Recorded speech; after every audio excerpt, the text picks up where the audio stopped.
अस्सलामुअलैकुम जनाब, good morning हो गई है। यहाँ पे खामोश वाटरफॉल से कुछ 4-5 मिनट आगे गांव है। यहाँ पे एक ही होटल था और उसमें एक ही कमरा था, तो वहाँ पे रात स्पेंड की है।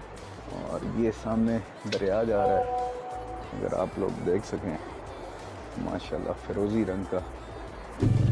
ये जो पानी है ना, दिल खींच वैसे ही जाता है। और ये वो पानी का रंग है जो लद्दाख में हम इंडियन साइड पे जो है ना वो देखते हैं, और ये भी उसी साइड से रहा है, तो गालिबन इस वजह से ये रंग ऐसा है। क्योंकि इसके बाद कारगिल और लद्दाख का एरिया है।